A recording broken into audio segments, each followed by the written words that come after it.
சின்ன மருமகள்ல அடுத்து என்ன நடக்க போகுதுன்னு வாங்க பார்க்கலாம். தமிழ் செல்விக்கு ஸ்கேன் பண்ண போறாங்க. அப்ப நர்ஸ் வந்து தமிழ் செல்வியோட ஹஸ்பண்ட் யாரு அப்படின்னு சொல்லிட்டு நர்ஸு கேட்கவும் சேது பார்த்து அமைதியா நிக்கிறாரு. சேது போடா அப்படின்னு சொல்லிட்டு அப்பதான் சொல்லவும் சேது வராரு. நான் தான் தமிழ் செல்வியோட ஹஸ்பண்ட் அப்படின்னு சொல்லிட்டு சேது சொல்லவும், சார் உங்களை டாக்டர் உள்ள கூப்பிட்டாங்க அப்படின்னு சொல்லி நர்ஸு சொல்லவும் சேதுவும் பார்த்தா உள்ள போறாரு. சேது உங்களுடைய மனைவியை ஸ்கேன் பண்ண போறோம். நீங்க எதா இருந்தாலும் இங்க உட்காந்து இந்த மானிட்டர்ல பாருங்க. குழந்தையுடைய க்ரோத் எப்படி இருக்கு, குழந்தை இப்போ என்ன நிலைமையில இருக்கு, எல்லாமே இந்த மானிட்டர்ல தெரியும். கடவுளை கும்பிட்டுக்குங்க, நல்ல தெய்வத்தை வேண்டிக்கங்க, குழந்தைகளுக்கு எதுவும் ஆகக்கூடாது. நாங்கள் ஒரு டாக்டராக அதை தான் நினைக்கிறோம். தமிழ் செல்விக்கு வயிறு வலி இன்னும் நிற்கவே இல்லை, ஆனால் எதுவும் நடந்துடக்கூடாது அப்படின்னு சொல்லிட்டு டாக்டர் சொல்லிட்டு போகவும் சேதுக்கு பார்த்தா இங்கே மனசெல்லாம் படபடன்னு இருக்கு. தமிழ் செல்விக்கு ஸ்கேன் பண்ண டாக்டர் உள்ளே போகிறாங்க. தமிழுக்கு பார்த்தா டாக்டர் ஸ்கேன் பண்ணுறாங்க. ஸ்கேன் பண்ணுறதுல 2 குழந்தைகளும் பார்த்தா நல்லா இருக்கு. இங்கே சேது தடவை 2 குழந்தைகளை பார்க்குறாரு. ஒரு பக்கம் ஒரு குழந்தை தெரியுது, இன்னொரு பக்கம் பார்த்தா இன்னொரு குழந்தை தெரியுது. இதை பார்த்ததும் சேதுவால் நம்பவே முடியல. இன்னும் 2 குழந்தை தெரியுது அப்படின்னு சொல்லிட்டு சேதுக்கு ஒரு நிமிஷம் அப்படியே கை காலெல்லாம் அப்படியே ஒரு மாதிரியா இருக்கு. அப்படியே உணர்ச்சி பூர்வமாக கண்ணெல்லாம் கலங்கி அப்படியே அழுகிறாரு. 2 குழந்தை, எனக்கு 2 குழந்தையா அப்படின்னு சொல்லிட்டு சேது அந்த மானிட்டரே பார்த்துக்கிட்டு இருக்காரு. இங்கே தமிழ் செல்வியை பார்த்தா டாக்டர் ஸ்கேன் பண்ணிட்டு வந்துடுறாங்க. நல்ல வேலைக்கு சேது, நீங்கள் கும்பிட்ட தெய்வம் கைவிடலை, உங்கள் குழந்தைகளுக்கு எதுவுமே ஆகலை அப்படின்னு சொல்லி டாக்டர் சொல்லவும் அப்போ தான் சேது டாக்டர் கிட்ட கேட்குறாரு, டாக்டர் தமிழ் செல்வி வயிற்றுல 2 குழந்தைங்களா இருக்குது அப்படின்னு சொல்லிட்டு சேது கேட்கவும், ஆமாம் சேது உங்களுக்கு தெரியாதா அப்படின்னு சொல்லிட்டு டாக்டர் கேட்கவும், இல்லை டாக்டர் எனக்கு தெரியாது அப்படின்னு சொல்லிட்டு சேது சொல்லவும், உங்கள் மனைவி வயிற்றுல 2 குழந்தைங்க இருக்குது. ஆனால் இப்போ நடந்தது பெரிய தெய்வாதினம் மாதிரி. நல்ல வேலைக்கு, ஆனால் இதே மாதிரி நிறைய பேர் கீழே விழுந்து இங்கே வந்திருக்காங்க. இதுவும் உங்கள் மனைவிக்கு 3-4 மாதம்தான். இதே மாதிரி தான் நிறைய பேர் இங்கே வந்து அவங்களுக்கு வயிற்றுலேயே கலைஞ்சு போயிருக்கு. அவங்க வேதனைப்படுறத எங்களாலே பார்க்க முடியாது. ஆனால் நல்ல வேலைக்கு உங்கள் மனைவிக்கு வயிற்றுல 2 குழந்தை வளர்ந்துக்கிட்டு இருக்கு. இப்படி கீழே வலிக்கு விழுந்துமே அவங்களுக்கு வயிறு வலி வந்துமே குழந்தைங்களுக்கு எந்த ஆபத்துமே ஆகலை. உங்களுக்கு தெய்வம் தான் துணையா இருக்கு அப்படின்னு சொல்லிட்டு டாக்டர் பேசவோ சேது பார்த்தா அப்படியே கண்ணெல்லாம் கலங்கி டாக்டரை கையெடுத்து கும்புறாரு. என்னையே சேது கையெடுத்து கும்புறீங்க, நீங்க தெய்வத்துக்கு தான் நன்றி சொல்லணும். குழந்தைங்க ரொம்ப நல்லாவே இருக்கு.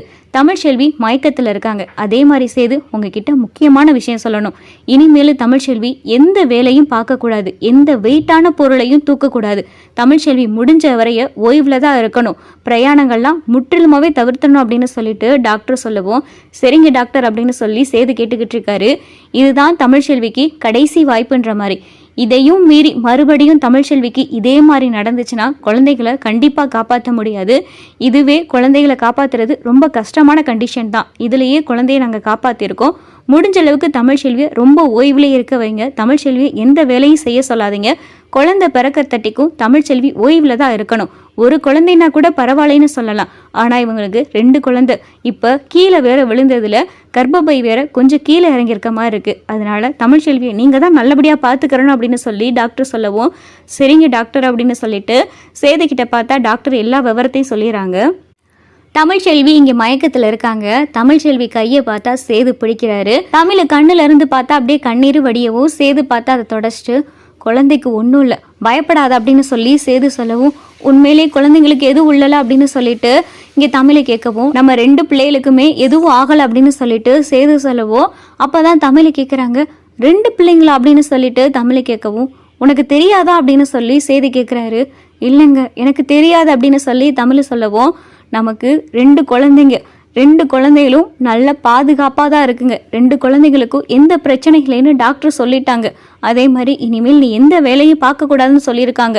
நீ நல்லா ரெஸ்ட் எடுக்கணும். இனிமேல் வீட்டில் வந்து நீ எந்த வேலையும் பார்க்க தேவையில்லை அப்படின்னு சொல்லிட்டு சேது சொல்லவோ, என் மேலே என்னதான் கோபம் இருந்தாலும் ஆனால் அந்த கோபம்லாம் என் வழியை பார்த்ததுமே உங்களுக்கு போயிருச்சுல அப்படின்னு சொல்லிட்டு தமிழ் சொல்லவோ, நீ இப்படி கீழே விழுந்து வலின்னு கதறும்போது என்னால் எப்படி பார்த்துக்கிட்டு சும்மா இருக்க முடியும் அப்படின்னு சொல்லிட்டு சேது கேட்குறாரு. அப்புறையே என்கிட்ட இவ்வளவு வீராப்பு, என்கிட்ட பேசாமல் என் மேலே கோபமாக இருக்கிற மாதிரி அப்படின்னு சொல்லிட்டு தமிழை கேட்கவும், அப்போ நீ பண்ணதெல்லாம் மறந்துட முடியுமா அப்படின்னு சொல்லிட்டு சேது கேட்குறாரு. நான் தான் அதுக்கு எவ்வளவோ மன்னிப்பு கேட்டிருக்கேல, அந்த மன்னிப்பை நீங்கள் ஏற்றுக்கிற மாட்டீங்களா அப்படின்னு சொல்லிட்டு தமிழை கேட்கவும், அதெல்லாம் விடு, அதெல்லாம் எதுக்கு இப்போ பேசிக்கிட்டு இருக்க. அப்போ தான் பார்த்தா அப்பத்தா வராங்க. அப்போ தான் சேது தமிழும் 2 பேரும் கையை பிடிச்சிக்கிறத பார்த்துட்டு ரொம்ப சந்தோஷப்படுறாங்க. ஐயா கருப்பு, எப்படியோ என் பேரனும் பேத்தி ஒன்று சேர்ந்துருவாங்க போல அப்படின்னு சொல்லிட்டு அப்பத்தா மனசுக்குள்ளே நினைக்கிறாங்க. தமிழ் பார்த்து இருந்திருக்க கூடாதா தமிழ் அப்படின்னு சொல்லி அப்பத்தா கேட்கவும், இல்லை அம்மாச்சி கவனிக்கல, வீட்டுக்குள்ள சோப்பு கடந்ததை நான் கவனிக்கவே இல்லை அம்மாச்சி அப்படின்னு சொல்லி தமிழ் சொல்லவும், சரி விடு, ஏதோ ஒரு கெட்ட நேரம் தலைக்கு வந்தது தலைப்பாயோட போச்சுன்ற மாதிரி, நல்ல வேலைக்கு வயிற்றுல இருக்கிற பிள்ளைகளுக்கு ஒன்றும் ஆகலையே, நீ நல்லா ரெஸ்டடு சரியா, எந்த வேலை இனிமேல் நீ பார்க்கக்கூடாது அப்படின்னு சொல்லி அப்பத்தா சொல்லவும்,